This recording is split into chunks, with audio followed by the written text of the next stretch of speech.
ലോക്സഭാ തെരഞ്ഞെടുപ്പിലെ CPIM സ്ഥാനാർത്ഥികളെ ഇന്ന് പ്രഖ്യാപിക്കും. പുതുമുഖങ്ങൾക്കും പരിചയസമ്പന്നരും സ്ത്രീകളും ഉൾപ്പെടുന്ന പട്ടികയിൽ ജനപ്രതിനിധികളുമുണ്ടെന്ന സൂചന. സീറ്റ് വിഭജന ചർച്ചകൾ ഇന്നലെ പൂർത്തിയായിരുന്നു. വിവരങ്ങളുമായി ജീവൻ ചേരുകയാണ്. ജീവൻ, സീറ്റ് വിഭജന ചർച്ചകളുമായി ബന്ധപ്പെട്ട കാര്യങ്ങളൊക്കെ ഇന്നലെ തന്നെ പൂർത്തിയായിരുന്നു. എപ്പോഴായിരിക്കും സ്ഥാനാർത്ഥി പ്രഖ്യാപനം നടക്കുക? ആദ്യഘട്ടത്തിൽ ലഭിക്കുന്ന സൂചനകൾ എന്താണ്? വിശദവിവരങ്ങൾ എന്തൊക്കെയാണ്? രേഷ്മ, കേരളത്തിലെ CPIMന്റെ സ്ഥാനാർത്ഥികളുടെ പട്ടികയാണ് 11 മണിയോടുകൂടി CPIMന്റെ സംസ്ഥാന സെക്രട്ടറി കോടിയേരി ബാലകൃഷ്ണൻ ഔദ്യോഗികമായി പ്രഖ്യാപിക്കുക. ഇന്നലെ നടന്ന LDF യോഗത്തിൽ 16 സീറ്റുകളിൽ CPIM മത്സരിക്കുന്നതിനായി തീരുമാനമെടുത്തിരുന്നു. ഇതിന്റെ അടിസ്ഥാനത്തിൽ 16 പേരുടെ പട്ടിക ഇന്ന് CPIM സംസ്ഥാന സെക്രട്ടറി കോടിയേരി ബാലകൃഷ്ണൻ പ്രഖ്യാപിക്കും എന്നതാണ് നമുക്കറിയാൻ കഴിയുന്നത്. ഏറെ ആകാംക്ഷാപൂർവ്വം 2019 ലോക്സഭാ തെരഞ്ഞെടുപ്പിലെ CPIMന്റെ സ്ഥാനാർത്ഥി പട്ടികയെ രാഷ്ട്രീയ കേരളം കാത്തിരിക്കുകയാണ്. പ്രധാനമായും കഴിഞ്ഞ സിറ്റിംഗ് MP-മാർ അടക്കമുള്ളവരിൽ മഹാഭൂരിപക്ഷവും മത്സരിക്കും എന്നതാണ് നമുക്ക് ലഭ്യമാകുന്ന ഇതുവരെയുള്ള സൂചനകൾ. അതോടൊപ്പം പരിചയസമ്പന്നരും സ്ത്രീകളും ജനപ്രതിനിധികളും ഉൾപ്പെടുന്ന ഒരു പ്രസന്റബിൾ ആയ ഒരു പറ്റം കാൻഡിഡേറ്റുകളുടെ ലിസ്റ്റ് ആയിരിക്കും ഇന്ന് CPIM പുറത്തുവിടുക എന്നതാണ് അറിയാൻ കഴിയുന്നത്. എന്തായാലും സ്ഥാനാർത്ഥി പട്ടിക പുറത്തു വരുന്നത് പൊതുവിൽ ഇടതുപക്ഷ ജനാധിപത്യ മുന്നണിയുടെ പ്രവർത്തകർക്ക് വലിയ ആവേശമാണ് നൽകുക. കാരണം ഇതിനോടകം തന്നെ സ്ഥാനാർത്ഥി നിർണയ ചർച്ചകളുടെയോ സീറ്റ് വിഭജന ചർച്ചകളെയോ പ്രാഥമികമായി പോലും പൂർത്തീകരിച്ചിട്ടില്ല ഇരു മുന്നണികളും. പ്രത്യേകിച്ച് NDAയും UDFലും ഇപ്പോഴും പല വിഷയങ്ങളിലായി തർക്കങ്ങൾ തുടരുകയാണ്. ആ ഘട്ടത്തിൽ പൂർണ്ണമായ ഒരു സ്ഥാനാർത്ഥി പട്ടിക തന്നെ പുറത്തുവിടുന്നത് ഇടതുപക്ഷ ജനാധിപത്യ മുന്നണിയെ സംബന്ധിച്ചിടത്തോളം ഒരു എഡ്ജുണ്ടാക്കുന്ന കാര്യമാണ് എന്ന് നമുക്ക് നിസ്സംശയം പറയാനാവും. പൊതുവിൽ ഇന്നലെ അടക്കം പുറത്തു വന്നിരിക്കുന്ന സർവേ ഫലങ്ങളടക്കം ഇടതുമുന്നണിക്ക് ഒരു മേൽക്കൈ പ്രവചിച്ചിരിക്കുന്ന ഘട്ടത്തിൽ തീർച്ചയായും CPIMന്റെ സ്ഥാനാർത്ഥികൾ ആരായിരിക്കും എന്നതിനെ സംബന്ധിച്ച് ഒരു ആകാംക്ഷയോടുകൂടി രാഷ്ട്രീയ കേരളം കാത്തിരിക്കുകയാണ്. നേരത്തെ ഞാൻ സൂചിപ്പിച്ചതുപോലെ നിലവിൽ സിറ്റിംഗ് MP-മാരടക്കമുള്ളവരിൽ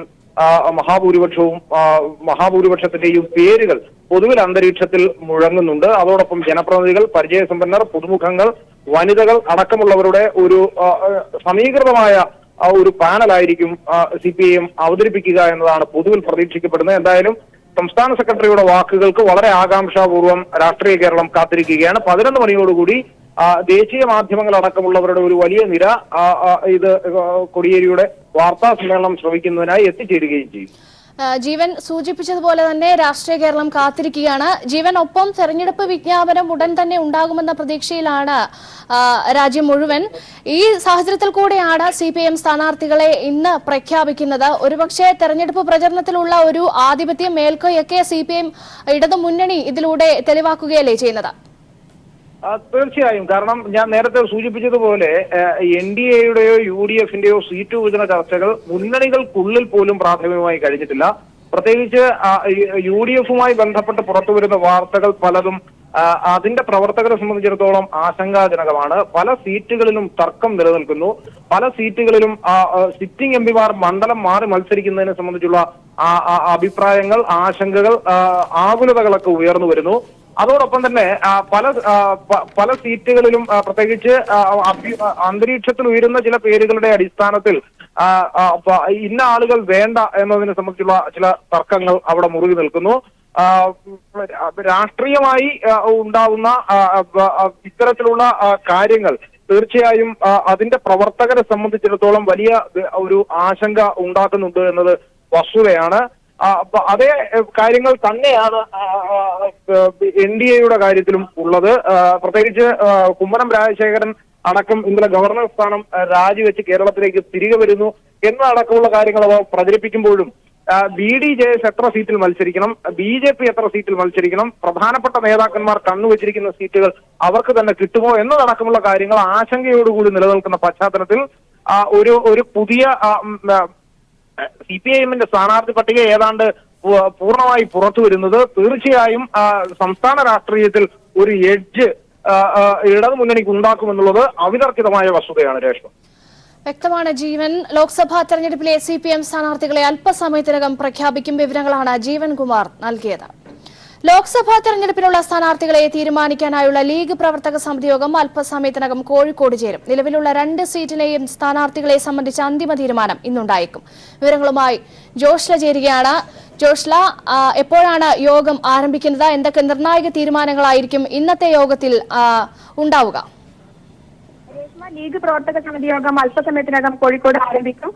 ലീഗ് പ്രധാനമായും 3ാം സീറ്റ് എന്നുള്ള ഒരു നിലപാട് തള്ളിയ അവസ്ഥയിൽ ഈ 3ാം സീറ്റ് സംബന്ധിച്ച് പ്രവർത്തകരെ ബോധ്യപ്പെടുത്തുക എന്നുള്ള ഒരു ലക്ഷ്യം കൂടി ലീഗിന് ഇന്നത്തെ പ്രവർത്തക സമിതി യോഗത്തിൽ ലീഗ് നേതാക്കൾക്കുണ്ട്.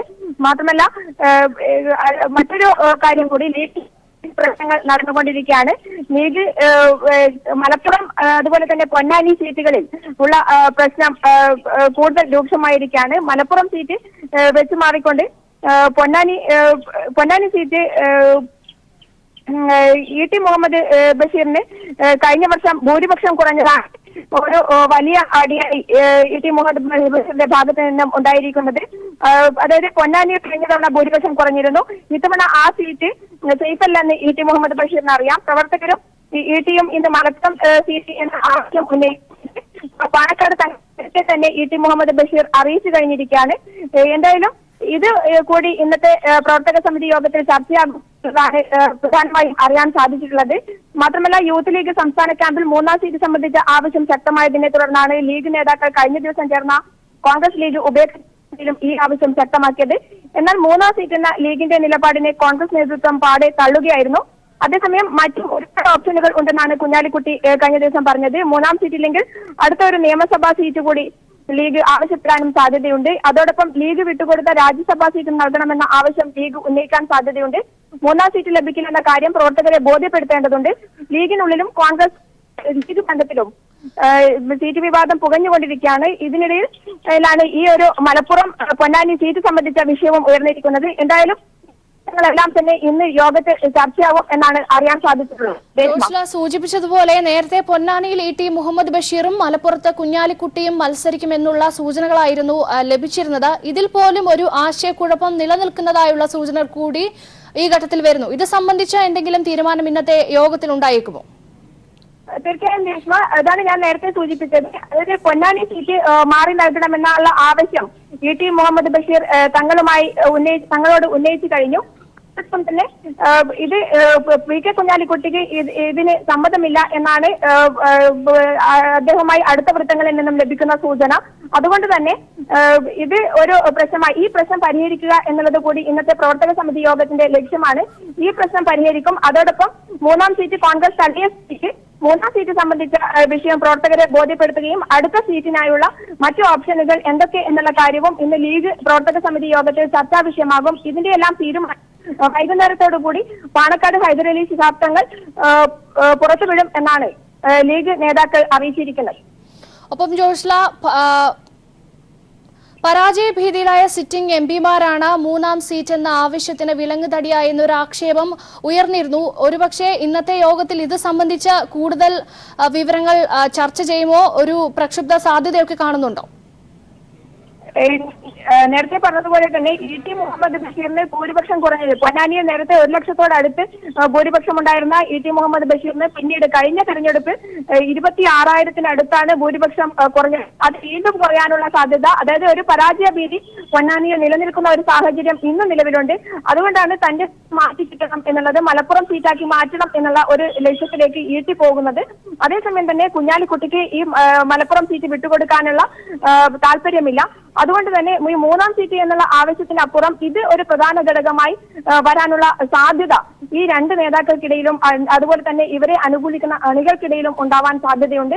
അതുകൊണ്ടാണ് 3ാം സീറ്റ് എന്നുള്ള ഒരു ആശയം, 3ാം സീറ്റ് എന്നുള്ളത് എന്തായാലും പരാജയ സാധ്യതയുള്ള സീറ്റാണ് തങ്ങൾക്ക് ലഭിക്കുക എന്നത് നേതൃത്വത്തിന് കൃത്യമായും ബോധ്യമുണ്ട്. അതുകൊണ്ട് തന്നെ 3ാം സീറ്റ് എന്നുള്ള നേതൃത്വം അയവ് വരുത്തുന്നുണ്ട്. എന്നാൽ അതേസമയം തന്നെ യൂത്ത് ലീഗ് ഈ കാര്യത്തിൽ 3ാം സീറ്റ് എന്നുള്ള കാര്യത്തിൽ യൂത്ത് ലീഗ് അയവ് വരുത്തുന്നില്ല. തങ്ങൾക്ക് കൂടി ഒരു സീറ്റ് കിട്ടണം എന്നുള്ളതാണ് യൂത്ത് ലീഗിന്റെ ആവശ്യം. ഇത് ഒരു പ്രശ്നം ലീഗിന്റെ മുന്നിൽ നിൽക്കുന്നുണ്ട്. യൂത്ത് ലീഗിനെ സമാധാനിപ്പിക്കുക, സംതൃപ്തരാക്കുക എന്നുള്ള ഒരു പ്രശ്നം കൂടി ലീഗ് നേതൃത്വത്തിന്റെ മുന്നിലുണ്ട്. അതുകൊണ്ടാണ് 3ാം സീറ്റ് എന്നുള്ള ഒരു കാര്യം കഴിഞ്ഞ ഉഭയകക്ഷി ചർച്ചയിൽ ഉന്നയിച്ചത്. അതുകൊണ്ട് മാത്രമാണ് ഉന്നയിച്ചത് എന്നാണ് അറിയാൻ സാധിക്കുന്നത്. അതേസമയം പരാജയപ്പെടുന്ന ഒരു സീറ്റ് തങ്ങൾക്ക് ആവശ്യമില്ല എന്നുള്ള ഒരു നിലപാട് അതോടൊപ്പം നേതൃത്വത്തിനുണ്ട് എന്നാണ് അറിയാൻ സാധിക്കുന്നത്. എന്നാൽ യൂത്ത് ലീഗിനെ സമാധാനിപ്പിക്കേണ്ടതുണ്ട്. അതുകൊണ്ട് തന്നെ മറ്റു ഓപ്ഷനുകൾ നേരത്തെ വീരേന്ദ്രകുമാറിന് വിട്ടുകൊടുത്ത രാജ്യസഭാ സീറ്റ് തിരിച്ചു കിട്ടണം. അതുപോലെ തന്നെ അടുത്ത നിയമസഭാ സീറ്റിൽ ഒരു സീറ്റ് എന്നുള്ള ഒരു ആശയം കൂടി മുന്നോട്ട് വെച്ചുകൊണ്ട് നേടിയെടുക്കുക. വിവരങ്ങളാണ് ജോഷ്ല നൽകിയത്. ലോക്സഭാ തെരഞ്ഞെടുപ്പിനുള്ള സ്ഥാനാർത്ഥികളെ തീരുമാനിക്കാനുള്ള ലീഗ് പ്രവർത്തക സമിതി യോഗം അല്പസമയത്തിനകം കോഴിക്കോട് ചേരും. നിലവിലുള്ള 2 സീറ്റിലെയും സ്ഥാനാർത്ഥികളെ സംബന്ധിച്ച അന്തിമ തീരുമാനം ഇന്നുണ്ടായേക്കും. മറ്റു വാർത്തകളിലേക്ക്. People exclusive. ലക്കിടിയിലെ പോലീസ് വാദത്തിന് തെളിവായി കൂടുതൽ CCTV ദൃശ്യങ്ങൾ പുറത്ത്. മാവോയിസ്റ്റുകൾ ഉപയോഗിച്ചത് AK-47 തോക്ക്. മാവോയിസ്റ്റ് നേതാവ് സി ജലീൽ തോക്കുമായി പുറത്തേക്ക് വരുന്നത് ദൃശ്യങ്ങളിൽ കാണാം. തിരകളുടെ ഭാഗങ്ങൾ പോലീസിന് ലഭിച്ചു. ജലീലിനൊപ്പം ഉണ്ടായിരുന്നത് മാവോയിസ്റ്റ് ഒളിപ്പോരാളി ചന്ദ്രുവെന്നും സ്ഥിരീകരണം. ദൃശ്യങ്ങൾ പീപ്പിൾ TVക്ക് ലഭിച്ചു. വിവരങ്ങളുമായി അനൂപ് ചേരുകയാണ്. അനൂപ്, കൂടുതൽ വിവരങ്ങളാണ് പുറത്തേക്ക് വരുന്നത്. ദൃശ്യങ്ങൾ നമുക്ക് ലഭ്യമായിട്ടുണ്ട്. വിശദാംശങ്ങൾ എന്താണ്? വയനാട് ലക്കിടിയിൽ മാവോയിസ്റ്റുകളുമായി വയനാട് ലക്കിടിയിലെ സ്വകാര്യ റിസോർട്ടിൽ ഉപവൻ എന്ന സ്വകാര്യ റിസോർട്ടിൽ മാവോയിസ്റ്റുകളുമായി പോലീസ് ഏറ്റുമുട്ടി എന്ന വാദത്തിന് കൂടുതൽ ശക്തി പകരുന്നതാണ് ഇപ്പോൾ പുറത്തു വന്ന ദൃശ്യങ്ങൾ. ഈ ദൃശ്യങ്ങളിൽ പ്രധാനമായുമുള്ളത് AK-47 തോക്ക് ഉപയോഗിച്ചു എന്നുള്ളതിന് വ്യക്തമായ തെളിവാണ്. കാരണം ഈ ജലീലിന്റെ ഒപ്പമുള്ള മാവോയിസ്റ്റ് ഈ AK-47 തോക്കുമായി നിൽക്കുന്ന ദൃശ്യങ്ങളാണ് പ്രധാനമായും ഇപ്പോൾ പുറത്തു വന്ന CCTV ദൃശ്യങ്ങളിലുള്ളത്. അതുപോലെ തന്നെ ജലീലും തോക്കുമായി പുറത്തേക്ക് വരുന്ന ദൃശ്യങ്ങളും CCTVയിൽ പതിഞ്ഞിട്ടുണ്ട്. ഇതിൽ നിന്നുള്ള, അതായത് ഈ ജലീലിനൊപ്പം ഈ AK-47 ഉപയോഗിച്ച അതിൽ നിന്ന് കരുതുന്ന തിരകളുടെ അവശിഷ്ടങ്ങളും പോലീസിന് റിസോർട്ടിന് പരിസരത്ത് നിന്ന് ലഭിച്ചിട്ടുണ്ട്. ഇതെല്ലാം കൂടി കണക്കാക്കുമ്പോൾ കഴിഞ്ഞ ദിവസം ഇവിടെ ശക്തമായ ഏറ്റുമുട്ടൽ തന്നെ നടന്നു എന്ന് തെളിയിക്കുന്നതാണ് ഇത്തരം ദൃശ്യങ്ങൾ. ഈ ജലീലിനൊപ്പം ഉണ്ടായിരുന്ന മറ്റൊരു മാവോയിസ്റ്റ് മാവോയിസ്റ്റ് ഒളിപ്പോരാളി ചന്ദ്രുവാണെന്നാണ് പോലീസിന് ഇപ്പോൾ ഒടുവിൽ ലഭിച്ചിരിക്കുന്ന വിവരം. അദ്ദേഹം കാട്ടിലേക്ക് ഓടി രക്ഷപ്പെടുകയാണ് ഉണ്ടായത്. ചന്ദ്രു അത്യാധുനിക ആയുധങ്ങൾ ഉപയോഗിക്കുന്നതിൽ പ്രത്യേക പരിശീലനം നേടിയിട്ടുള്ള മാവോയിസ്റ്റ് നേതാവാണ്. പോലീസ് കീഴടങ്ങാൻ ഇവരോട് പറയുമ്പോഴും AK-47 നിന്ന് വെടിയുതിർത്തതായാണ് വിവരം. ഈ ഒറീസ, അതുപോലെ തന്നെ ജാർഖണ്ഡ്, ഛത്തീസ്ഗഡ് തുടങ്ങിയ മേഖലകളിൽ നിന്നുള്ള മാവോയിസ്റ്റ് സംഘങ്ങൾ അതിൽ ഉൾപ്പെട്ടിട്ടുള്ള സംഘാംഗങ്ങൾ കൂടി ഈ പോലീസിന് നേരെ വെടിയുതിർത്ത മാവോയിസ്റ്റ് സംഘത്തിൽ ഉൾപ്പെട്ടിട്ടുണ്ടെന്നുള്ള വിവരം കൂടി പോലീസിന് ഇപ്പോൾ ലഭിക്കുന്നുണ്ട്. ഏതായാലും ഈ ആദ്യം റിസോർട്ടിന്റെ ഉള്ളിലേക്ക് വന്ന ഈ 2 മാവോയിസ്റ്റുകളുടെ ദൃശ്യങ്ങൾ, അത് ഒന്ന് ജലീൽ, അത് മറ്റൊരു വ്യക്തി ചന്ദ്രുവാണെന്നും പോലീസ് സ്ഥിരീകരിച്ചു. ഈ ദൃശ്യങ്ങളിൽ ആണ് ഇപ്പോൾ പുറത്തുവന്ന CCTV ദൃശ്യങ്ങളിലുള്ളത്.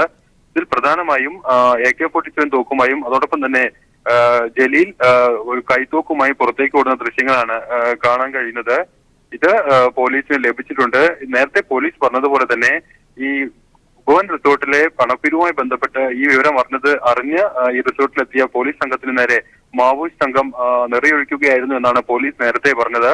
ഏതാണ്ട് ഈ വാദത്തിന് ശക്തി പകരുന്നതാണ് ഈ CCTV ദൃശ്യങ്ങൾ. ഈ CCTV ദൃശ്യങ്ങളിൽ വ്യക്തമായി മനസ്സിലാക്കാൻ സാധിക്കുന്നത് ഈ തോക്കുമായി AK-47 തോക്കുമായി മുൻപിൽ ഈ ജലീലിനൊപ്പം ഉണ്ടായിരുന്ന മാവോയിസ്റ്റ് പുറത്തേക്ക് ഓടി വരുന്നതാണ്. തുടർന്നാണ് വലിയ തോതിലുള്ള വെടിവെപ്പ് ഉണ്ടായത്. ഇതിനുശേഷം മറ്റേ AK-47 കയ്യിലുള്ള ആൾ കാടിന് സമീപത്തേക്ക് ഓടിപ്പോവുകയും ചെയ്തു. ഇത് തുടർന്നും വെടിവെപ്പുണ്ടായി. ഏതാണ്ട് അർദ്ധരാത്രിയോളം തുടർന്ന് ഈ പ്രദേശത്ത് വെടിവെപ്പ് ഉണ്ടായി എന്നുള്ളത് വ്യക്തമാണ്. കാരണം അനൂപ്, ലക്കിടിയിലെ പോലീസ് വാദത്തിന് തെളിവായി കൂടുതൽ CCTV ദൃശ്യങ്ങൾ പുറത്തു വന്നിരിക്കുന്നു. വിവരങ്ങളാണ് വയനാട്ടിൽ നിന്നും അനൂപ് നൽകിയത്. ഇടവേള. വാർത്തകളിലേക്ക്. റഫേൽ രേഖകൾ നഷ്ടപ്പെട്ടിട്ടില്ലെന്ന ന്യായീകരണവുമായി കേന്ദ്ര സർക്കാർ. രേഖകളുടെ ഫോട്ടോ കോപ്പി പുറത്തുപോയി എന്നാണ് താൻ കോടതിയിൽ വ്യക്തമാക്കിയതെന്നും attorney general KK Venugopal. Press trust of ഇന്ത്യയോടാണ് അറ്റോർണി ജനറൽ KK വേണുഗോപാൽ ഈ വിശദീകരണം നടത്തിയിരിക്കുന്നത്. റഫേൽ ഇടപാടുമായി ബന്ധപ്പെട്ട് പുറത്തുവന്നിരിക്കുന്ന രേഖകൾ പ്രതിരോധ മന്ത്രാലയത്തിൽ നിന്നും മോഷ്ടിച്ചതാണെന്നും അതുകൊണ്ട് മോഷ്ടിക്കപ്പെട്ട രേഖകളുടെ അടിസ്ഥാനത്തിലുള്ള പുനഃപരിശോധനാ ഹർജികൾ തള്ളണമെന്നുമായിരുന്നു കേന്ദ്ര സർക്കാരിന്റെ വാദം. എന്നാൽ വാദങ്ങൾ തിരിച്ചടിയായെന്ന ബോധ്യം വന്നതോടെ രേഖകൾ മോഷണം പോയെന്നത് തീർത്തും തെറ്റായ കാര്യമെന്ന് ചൂണ്ടിക്കാട്ടി കേന്ദ്രം മലക്കം മറിഞ്ഞിരിക്കുകയാണ്. സർക്കാർ രഹസ്യരേഖകളായി കണക്കാക്കുന്നവയുടെ പകർപ്പുകൾ പുറത്തുപോയെന്നാണ് താൻ ഉദ്ദേശിച്ചതെന്നാണ് കേന്ദ്ര സർക്കാരിന്റെ ഇപ്പോഴത്തെ വാദം. ഈ പകർപ്പുകൾ പുനഃപരിശോധന ഹർജിക്കൊപ്പം കക്ഷികൾ ഉപയോഗിച്ചുവെന്നാണ് താൻ പറഞ്ഞതെന്നും AG പ്രസ് ട്രസ്റ്റ് ഓഫ് ഇന്ത്യയോട് വിശദീകരിച്ചു. എന്നാൽ മോഷണം പോയെന്ന വാദം വിവാദമായ സാഹചര്യത്തിലാണ് അറ്റോർണി ജനറലിന്റെ പുതിയ വിശദീകരണം. രേഖകൾ മോഷ്ടിക്കപ്പെട്ടതാണെങ്കിലും പരിശോധിക്കുന്നതിന് തടസ്സമില്ലെന്ന കോടതി നിരീക്ഷണമാണ് കേന്ദ്ര സർക്കാരിനെ പ്രതിസന്ധിയിലാക്കിയത്. അഴിമതി പോലുള്ള ഗുരുതരമായ കുറ്റകൃത്യങ്ങൾ ദേശസുരക്ഷയുടെ മറവിൽ മൂടിവെക്കാൻ കഴിയില്ലെന്ന് കോടതി നിരീക്ഷിച്ചിരുന്നു. ഈ സാഹചര്യത്തിലാണ് കേന്ദ്രം കളം മാറ്റി ചവിട്ടുന്നത്. നിരപരാധിത്വം തെളിയിക്കാൻ ഒരു പ്രതി മോഷ്ടിച്ച രേഖകൾ ഹാജരാക്കിയാൽ അത് പരിഗണിക്കേണ്ടി വരില്ലേ എന്ന് കോടതി കേന്ദ്ര സർക്കാരിനോട് ചോദിച്ചിരുന്നു. രഹസ്യരേഖകൾ പ്രതിരോധ മന്ത്രാലയത്തിൽ നിന്നും മോഷ്ടിച്ച് പുറത്തെത്തിച്ചത് നിലവിൽ ജോലി ചെയ്യുന്നവരോ വിരമിച്ചവരോ ആയ ഉദ്യോഗസ്ഥരാണെന്നും കേന്ദ്രം വാദിച്ചിരുന്നു. എന്നാൽ ഇത്രയും കാലം അവർക്കെതിരെ എന്ത് നടപടിയെടുത്തു എന്ന കോടതിയുടെ ചോദ്യവും കേന്ദ്രത്തെ പ്രതിസന്ധിയിലാക്കിയിരുന്നു. News bureau, Delhi. അയോധ്യ തർക്കഭൂമി കേസിൽ മധ്യസ്ഥരെ നിയോഗിച്ച സുപ്രീം കോടതിക്കെതിരെ ആഞ്ഞടിച്ച RSS. കേസ് വേഗത്തിൽ തീർപ്പ് കൽപ്പിക്കുന്നതിന് പകരം മധ്യസ്ഥ ചർച്ചയ്ക്ക് വിട്ട തീരുമാനം അമ്പരപ്പിക്കുന്നതെന്നും RSS. വിവരങ്ങളുമായി സന്തോഷ് ചേരുകയാണ്. സന്തോഷ്, ഇന്നലെ തന്നെ കോടതിയുടെ തീരുമാനത്തിൽ ഹിന്ദു മഹാസഭയും UP സർക്കാരും വിയോജിപ്പ് അറിയിച്ചിരുന്നു. ഇതിന് പിന്നാലെയാണ് RSSന്റെ കൂടി പ്രതികരണം വരുന്നത്. എന്തൊക്കെയാണ് അവർ വിശദമാക്കിയ കാര്യങ്ങൾ? ഇപ്പോൾ RSSന്റെ പ്രതിനിധി സമ്മേളനം ഗോളിയാറിൽ നടക്കുന്നുണ്ട്. ഈ സമ്മേളനത്തിൽ ഇത് വിഷയം ചർച്ചയ്ക്ക് എടുത്തതിന് ശേഷമാണ് RSS നിലപാട് അറിയിച്ചുകൊണ്ട് വാർത്താക്കുറിപ്പ് പുറത്തിറക്കിയിരിക്കുന്നത്. സുപ്രീം കോടതിയെ രൂക്ഷമായ ഭാഷയിൽ വിമർശിക്കുന്നു. ഹിന്ദു വികാരത്തിന് സുപ്രീം കോടതി മുൻഗണന നൽകിയില്ല. കേസ് വേഗത്തിലാക്കുന്നതിന് പകരം സുപ്രീം കോടതി എടുത്ത തീരുമാനമാകട്ടെ അത്ഭുതപ്പെടുത്തുന്നതാണെന്നും RSS ഈ പ്രതികരണത്തിൽ പറയുന്നു. അതായത് എത്രയും വേഗം ചെയ്യേണ്ടത് തടസ്സങ്ങളെല്ലാം നീക്കി രാമക്ഷേത്രം നിർമ്മിക്കാനുള്ള ഉത്തരവ് പുറപ്പെടുവിക്കുകയാണ്. എന്നാൽ അതല്ല സുപ്രീം കോടതിയിൽ നിന്നുണ്ടായത്. ഇതൊരു മധ്യസ്ഥ ചർച്ചയിലേക്ക് വിടുകയാണ് ചെയ്തത്. അത് കേസ് നീട്ടിവെക്കാൻ മാത്രമേ സഹായിക്കുകയുള്ളൂ എന്നും RSS പറയുന്നു. ഈ മധ്യസ്ഥ ചർച്ചയ്ക്ക് വിട്ടതിനെ RSS ഒരു തരത്തിലും അംഗീകരിക്കുന്നില്ല എന്നാണ് ഈ പ്രസ്താവനയിലൂടെ വ്യക്തമാക്കുന്നത്. കുറെ കാലങ്ങളായി തങ്ങൾ ക്ഷമയോടെ കാത്തിരിക്കുകയാണ് എന്നും RSS പറയുന്നുണ്ട്. അതേസമയം മുസ്ലിം ലോ ബോർഡ് ആകട്ടെ ഇന്നലെ വന്ന സുപ്രീം കോടതി ഉത്തരവിനെ പൂർണ്ണമായും അംഗീകരിച്ചു, സ്വാഗതം ചെയ്യുകയും ചെയ്തു. പക്ഷെ RSS ആ നിലപാടല്ല എടുത്തിരിക്കുന്നത്. ഇപ്പോൾ നമുക്ക് അറിയാൻ കഴിയുന്നത് ചില BJP നേതാക്കളും ഈ സുപ്രീം കോടതി തീരുമാനത്തിനോട് എതിർപ്പുണ്ട് എന്ന് തന്നെയാണ്. പക്ഷെ സ്വാഭാവികമായും കേന്ദ്രം ഭരിക്കുന്നതിനാൽ അത് പറയുന്നില്ല. പകരം RSS വഴി സുപ്രീം കോടതിയെ വിമർശിക്കുന്ന നിലപാടിലേക്കാണ് ഇപ്പോൾ കേന്ദ്ര സർക്കാർ പോയിരിക്കുന്നത്. അയോധ്യ തർക്കഭൂമി കേസിൽ മധ്യസ്ഥരെ നിയോഗിച്ച സുപ്രീം കോടതിക്കെതിരെ ആഞ്ഞടിച്ച RSS. വിവരങ്ങളാണ് സന്തോഷ് സെർലിംഗ് ദില്ലിയിൽ നിന്നും നൽകിയത്. ഇടവേള. ജമ്മു കശ്മീരിൽ സൈനികനെ തട്ടിക്കൊണ്ടുപോയെന്ന വാർത്ത വ്യാജമെന്ന പ്രതിരോധ മന്ത്രാലയം. കഴിഞ്ഞ ദിവസം രാത്രി മുക്താം ജില്ലയിലെ ക്വാസിപുരയിൽ സൈനികൻ മുഹമ്മദ് യാസിനെ തട്ടിക്കൊണ്ടുപോയെന്ന വാർത്തകൾ വന്നിരുന്നു. എന്നാൽ ഇത് തെറ്റാണെന്നും സൈനികൻ സുരക്ഷിതനാണെന്നുമാണ് പ്രതിരോധ മന്ത്രാലയം വ്യക്തമാക്കിയത്. ഇതിനിടെ കിഷ്ത്വാർ ഡെപ്യൂട്ടി കമ്മീഷണറുടെ സുരക്ഷാ ഉദ്യോഗസ്ഥന്റെ വീട്ടിൽ നിന്ന് AK-47 മോഷണം പോയതായി വാർത്താ ഏജൻസിയായ ANI ട്വീറ്റ് ചെയ്തു. അതേസമയം കശ്മീരിലെ കെർണി സെക്ടറിൽ പാകിസ്ഥാൻ വെടിനിർത്തൽ കരാർ ലംഘിച്ചു. ഏറ്റുമുട്ടലിൽ ഒരു സൈനികന് പരിക്കേറ്റു.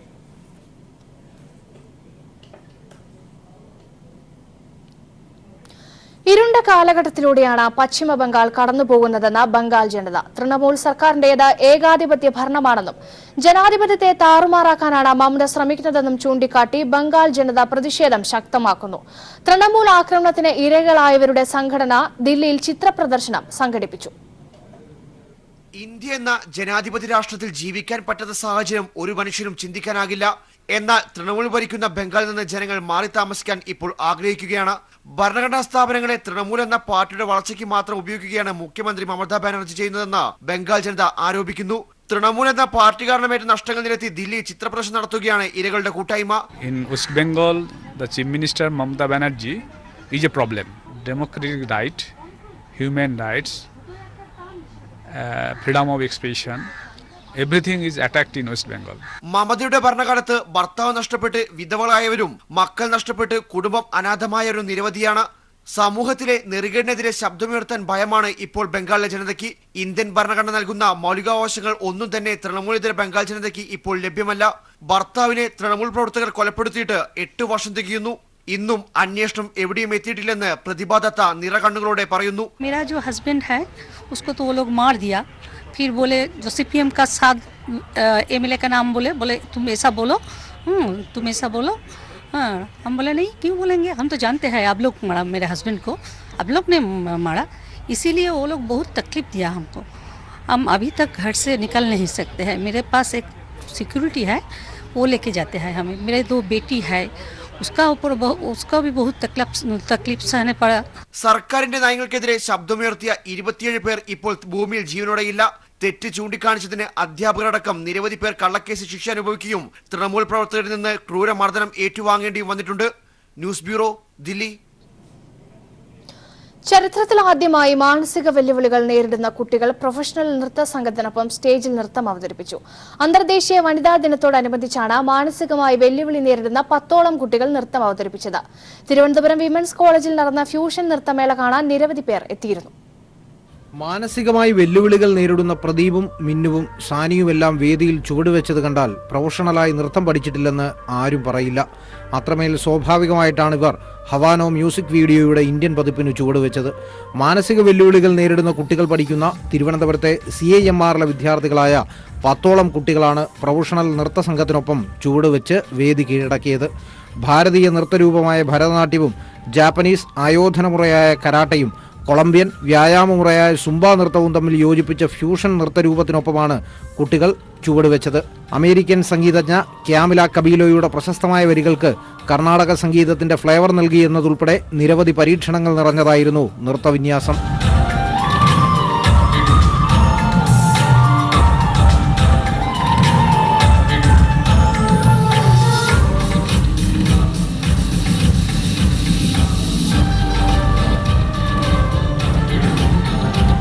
പ്രശസ്ത നർത്തകി ദീപ്തി വിധു പ്രതാപും കരാട്ടെ മാസ്റ്റർ വിനോദും സുംബ ഡാൻസ് കോറിയോഗ്രാഫർ ചാൾസിന്റെയും 1 മാസം നീണ്ടുനിന്ന ശ്രമകരമായ അധ്വാനമാണ് കുട്ടികളെ വേദിയിലെത്തിച്ചത്. അന്തർദേശീയ വനിതാ ദിനത്തോടനുബന്ധിച്ച് സ്വസ്തി ഫൗണ്ടേഷനാണ് തിരുവനന്തപുരം വിമൻസ് കോളേജിൽ പരിപാടി സംഘടിപ്പിച്ചത്. ഒരുപക്ഷെ ഇന്ത്യയിൽ തന്നെ ഇതാദ്യമായിട്ടാണ് മാനസിക വെല്ലുവിളികൾ നേരിടുന്ന കുട്ടികൾ പ്രൊഫഷണൽ നൃത്ത സംഘത്തിനൊപ്പം വേദിയിലെത്തിയത്. എസ് ജീവൻകുമാർ, തിരുവനന്തപുരം.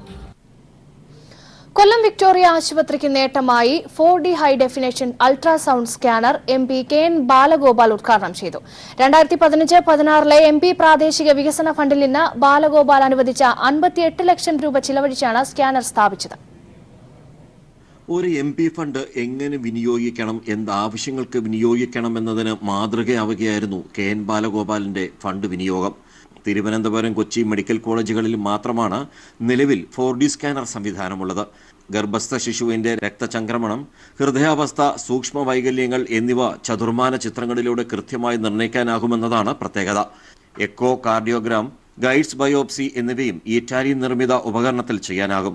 ജില്ലാ വിക്ടോറിയ ആശുപത്രികളിൽ മെഡിക്കൽ കോളേജിന്റെ നിലവാരത്തിലുള്ള അടിസ്ഥാന സൗകര്യങ്ങളും ആധുനിക ചികിത്സാ സംവിധാനവും ഏർപ്പെടുത്താനാകുമെന്ന് KN ബാലഗോപാൽ പറഞ്ഞു. കൊല്ലം ജില്ലയിൽ ആദ്യമായി ഡയാലിസിസ് സെന്റർ തുടങ്ങാൻ പണം അനുവദിച്ചു. ആദ്യത്തെ സർക്കാർ മേഖലയിലെ ഡയാലിസിസ് സെന്റർ കൊല്ലം ജില്ലാ ആശുപത്രിയാണ് MP ഫണ്ടിൽ നിന്ന് കൊടുക്കാൻ കഴിഞ്ഞത് എന്നുള്ളതും ഞാൻ പറയുന്നത് അങ്ങനെയാണ്.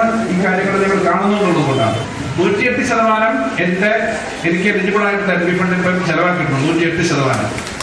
MP ആയിരിക്കെ 1 കോടി രൂപ ജില്ലാ ആശുപത്രിക്കും 70 ലക്ഷം രൂപ വിക്ടോറിയ ആശുപത്രിക്കും അനുവദിച്ചിരുന്നു. ജില്ലാ ആശുപത്രിയിൽ ഡയാലിസിസ് സെന്റർ ആരംഭിക്കുന്നതിനും ഫണ്ട് ലഭ്യമാക്കാനായി സ്ഥലപരിമിതി അടക്കമുള്ള പ്രശ്നങ്ങളെ മറികടക്കുന്ന നിലയിലുള്ള മാസ്റ്റർ പ്ലാൻ ഉണ്ടാകണമെന്നും ബാലഗോപാൽ പറഞ്ഞു.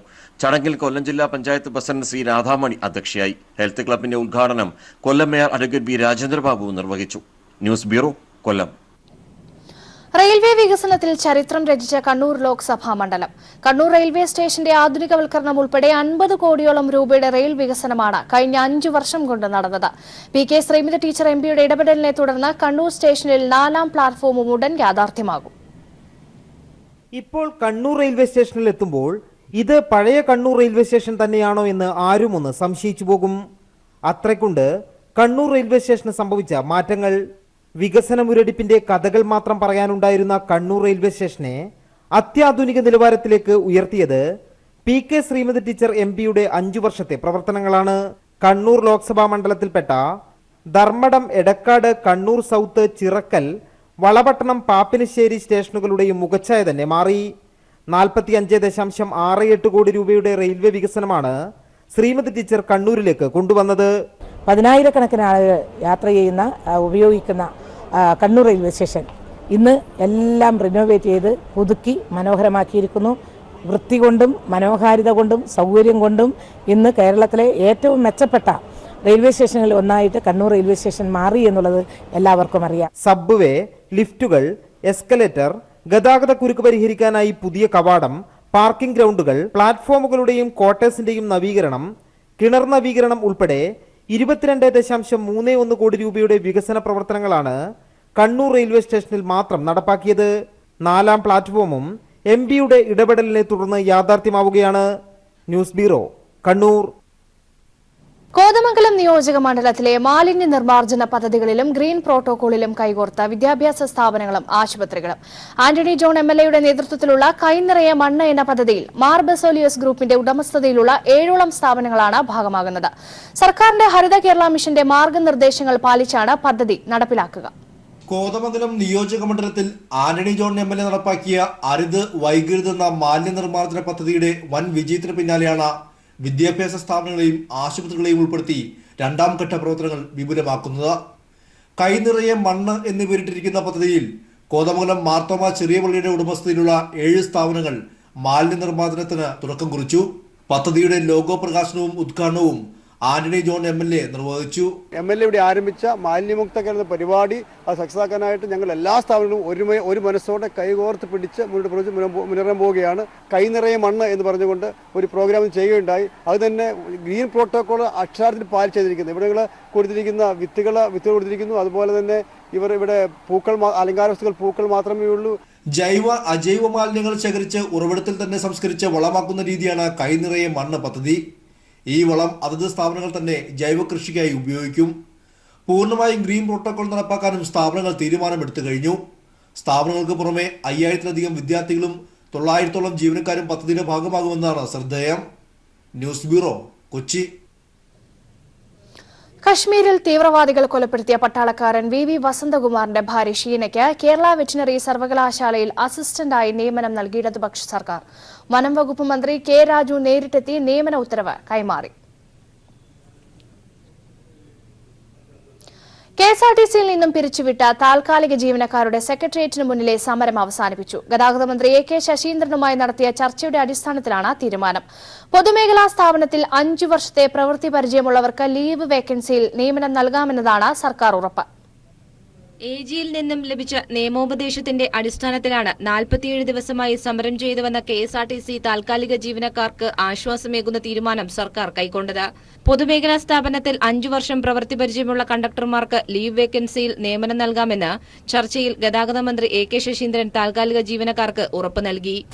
ഏതെങ്കിലും പൊതുമേഖലാ സ്ഥാപനത്തിൽ കണ്ടക്ടർമാരായി 5 വർഷമെങ്കിലും പ്രവൃത്തി പരിചയമുള്ളവരും നിയമാനുസൃത യോഗ്യതയുള്ളവരുമായിരിക്കണം നിയമിക്കേണ്ടത്.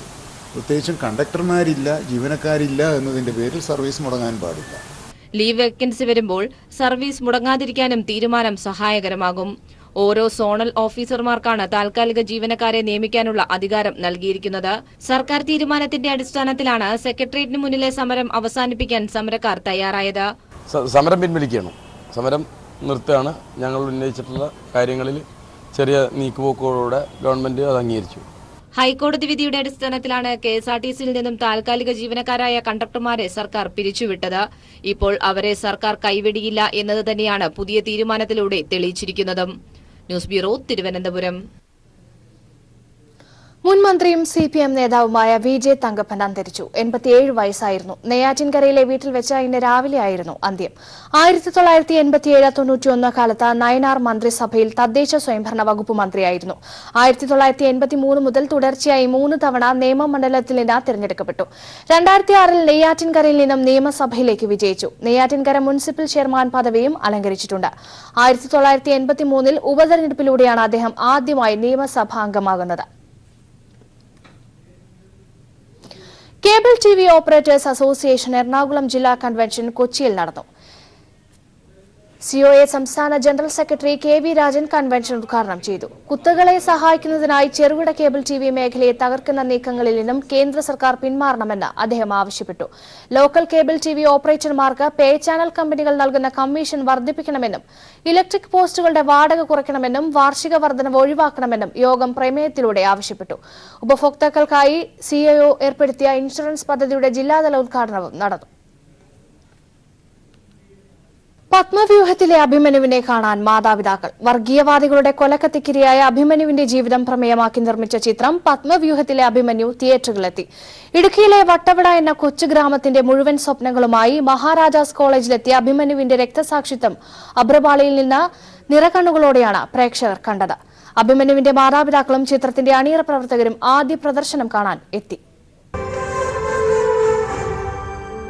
ഇനിയൊരിക്കലും കലാലയങ്ങളിൽ ചോരത്തുള്ളികൾ വീഴരുതെന്ന സന്ദേശവുമായാണ് അഭിമന്യുവിന്റെ ജീവിതം കഥ പറയുന്ന സിനിമ തിയേറ്ററുകളിലെത്തിയത്. വട്ടവട എന്ന കൊച്ചി ഗ്രാമവും ആ നാടിന്റെ പ്രതീക്ഷയുമായി മഹാരാജാസ് കോളേജിലെത്തിയ അഭിമന്യുവിനെ സ്വപ്നങ്ങൾക്ക് ചെറുകുമുളയ്ക്കും മുൻപേ മതഭ്രാന്തന്മാർ കൊലക്കത്തിക്കിരയാക്കുന്നതും വരെയുള്ള ഹൃദയഭേദകമായ സംഭവങ്ങളിലൂടെയാണ് സിനിമ കടന്നുപോകുന്നത്.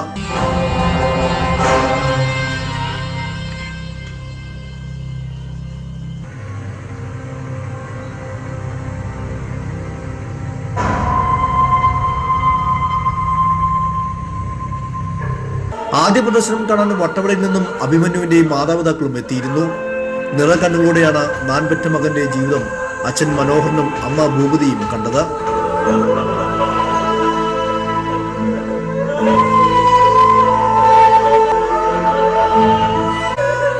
അഭിമന്യുവിന്റെ പ്രിയപ്പെട്ട സഖാവായ സൈമൺ ബുട്ടോയായി സിനിമയിൽ വേഷമിട്ടത് അദ്ദേഹം തന്നെയായിരുന്നു എന്ന പ്രത്യേകതയുമുണ്ട്.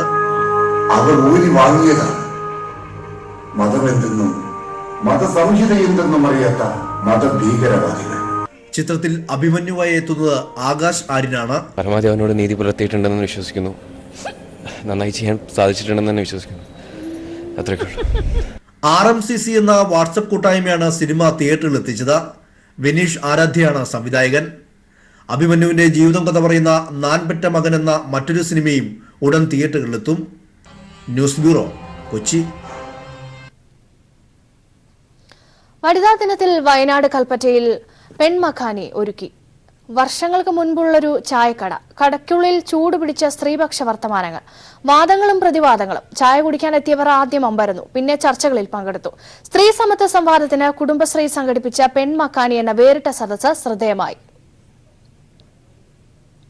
ആകാശവാണി കോഴിക്കോട്.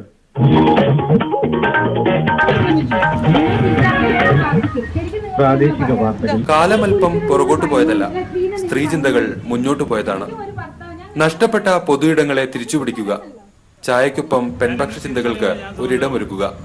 ഇതായിരുന്നു വയനാട് കുടുംബശ്രീ മിഷന്റെ ലക്ഷ്യം. ദിവസം രാവിലെ തൊട്ട് വൈകുന്നേരം വരെ ഇരിക്കാത്ത ഒരു സ്ത്രീനോട് നിങ്ങൾ എന്താണ് പണിയെന്ന് ചോദിക്കുമ്പോൾ ആ സ്ത്രീക്ക് ഉണ്ടാകുന്ന മാനസിക വിഷമം നിങ്ങൾ ഏതെങ്കിലും പുരുഷന്മാർ ചിന്തിച്ചിട്ടുണ്ടോ? ചൂടേറുന്ന ചർച്ചകൾക്കൊപ്പം ചൂടുള്ള ചായ എത്തും. ലഘുഭക്ഷണവും ഇവിടെ റെഡി. അടുക്കള പണി പണിയല്ല, അടുക്കള പണിയും ഞാനിങ്ങനെ എടുത്തിട്ടുണ്ട്. അടുക്കളക്ക് പണി നമുക്ക് വെള്ളം കൊടുത്തിട്ടുണ്ടാവും, അച്ഛനും വേറെ വെള്ളം കൊടുത്തിട്ടുണ്ടാവും. ഇത് ചെയ്തിട്ടില്ല. ഇതെല്ലാം ചെയ്തുകൊണ്ട് തന്നെ ജീവിച്ച കാലങ്ങളുണ്ട്. ശബരിമല മുതൽ ചൊവ്വയിലേക്ക് സ്ത്രീകൾ പോകുന്നതുവരെ എത്തിയ ആരോഗ്യകരമായ ചർച്ചകൾ. പരിപാടിയെക്കുറിച്ച് കുടുംബശ്രീ ജില്ലാ മിഷൻ കോർഡിനേറ്റർ പി സാജിദ ഇങ്ങനെ പറയുന്നു. അത്തരത്തിൽ നമ്മുടെ പൊതുമണ്ഡലങ്ങൾ കൂടുതൽ സംവാദാത്മകമാകുമ്പോഴാണ് സ്ത്രീ സമത്വം പോലെയുള്ള നൂതന ആശയങ്ങൾ കടന്നു വരിക എന്ന ഉദ്ദേശത്തോടു കൂടിയാണ് ഇന്ന് ജില്ലാ മിഷൻ ഈ പെൺമക്കാനി സംഘടിപ്പിച്ചിട്ടുള്ളത്. കൽപ്പറ്റ വിജയാപ്പമ്പ് പരിസരത്തായിരുന്നു കുടുംബശ്രീ ചായക്കടയിട്ടത്. നല്ല കച്ചവടവും നടന്നു. വയറു നിറച്ചും വാദങ്ങൾ നിറച്ചും ചായക്കട വൈകുന്നേരത്തോടെ അടച്ചു. കേന്ദ്രം പ്രാദേശിക വാർത്തകൾ കഴിഞ്ഞു. News bureau, Wayanad. സംവിധായകൻ പ്രിയനന്ദനൻ പങ്കെടുക്കാനിരുന്ന പരിപാടി അലങ്കോലമാക്കി സംഘപരിവാർ. ദില്ലിയിലെ കേരള ക്ലബ്ബ് സംഘടിപ്പിച്ച സിനിമാ ചർച്ച സംഘപരിവാർ ഗുണ്ടകൾ അലങ്കോലപ്പെടുത്തി. പ്രിയനന്ദനനെ കൊല്ലുമെന്ന വധഭീഷണി മുഴക്കിയ സംഘപരിവാറുകാർ സംഘാടകരെ കയ്യേറ്റവും ചെയ്തു.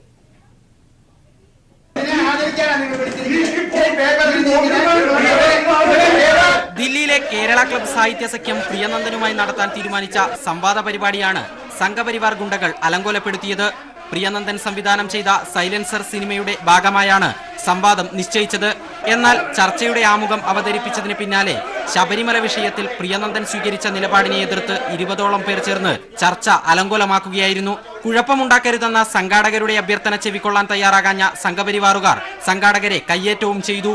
വിമാനം വൈകിയതുമൂലം പ്രിയനന്ദൻ ചർച്ചയ്ക്കെത്തിയിരുന്നില്ല. എത്തിയിരുന്നെങ്കിൽ പ്രിയനന്ദനെയും കയ്യേറ്റം ചെയ്യാനായിരുന്നു ഇവരുടെ നീക്കം. സംവിധായകനെതിരെ ഇവർ കൊലവിളിയും നടത്തി.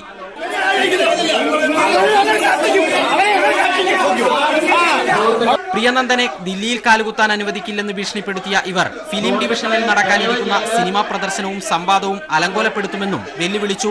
ചർച്ചയുടെ ഭാഗമായി പ്രദർശനത്തിനൊരുക്കിയ കാർട്ടൂണുകളും പ്രിയനന്ദന്റെ പഴയ ഫേസ്ബുക്ക് പോസ്റ്റിന്റെ കോപ്പികളും സംഘപരിവാറുകാർ കീറിയെറിഞ്ഞു.